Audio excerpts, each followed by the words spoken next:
Let's bring in Matt Canavan. Chris Bowen's going to love hearing this, Matt. Well, this just blows up the government's plans for a new carbon tax on cars, these new efficiency standards. They've exclusively argued that this will be okay because the US has the same system. Their arguments were already wrong because they're proposing a 60% cut in emission limits when the US in the last 5 years has only reduced emission limits by 25%. On top of that, the fine that Chris Bowen is proposing is 3 times higher than has existed in the US. But now there's completely no justification because while the US did have future plans that look similar to Australia's, they don't anymore. The Biden administration is completely backing down from that. And that comes after US manufacturers had been ringing the bell on how much this was going to cost, how much it was going to flow through to US consumers. The same thing is happening here. Our car manufacturers released modelling over the weekend that shows the most popular car in Australia would go up by $10,000 if this government persists with this plan. The government should drop this plan. There's no international comparison for it. And why? Why would you make Australians pay more for their cars? We're already paying too much for energy, for food and so many Just on the international comparison, though, I mean, their argument would be that most advanced economies are moving towards efficiency standards.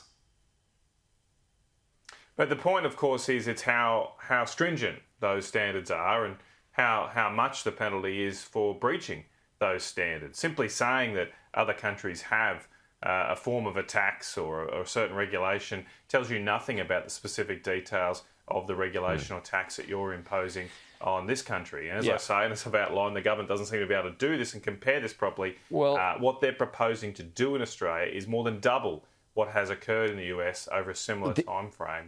And of course that probably will mean they'll have a much bigger impact. Well, the interesting thing about the American comparison too is that its infrastructure is far more advanced than ours here, and they're already hitting the brakes on it. Well, exactly, that's true too. Obviously, we don't have the charging infrastructure available around the country, especially in regional areas where I am. But look, like the US, the reason the US is watering this down would be similar reasons to ourselves. That many of the vehicles that the government wants to make more expensive are simply a necessity for tradesmen and women. Tradies can't go to an EV ute anytime soon. That is not practical for someone that has to keep on the go all the time or might have to be called out late at night. You need an internal combustion engine car that can be always on. And so why would the government impose these extra costs on people trying to earn a living? It doesn't make any sense. So look, I think the government has to go back to the drawing board here, scrap their current plans. And look, I've never been against a certain level of emission limits here, create more efficiencies over time. But again, it comes down, the devil's in the detail here, that people are going to pay more than's necessary if the government doesn't get this right. Okay.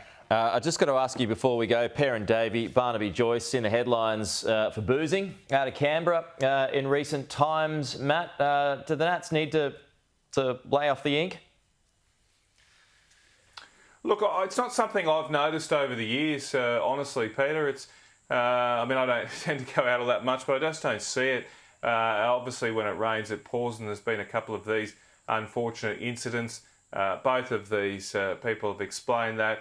I'm sure they'll learn from these lessons. I don't think there's much more in it than that. And I certainly think there are much more important issues to discuss for the Australian people. Sure, I get it. But, I mean, it's in the headlines at the moment. I mean, are there any discussions being had about, having your respective meetings in Canberra about, having it alcohol-free, for instance?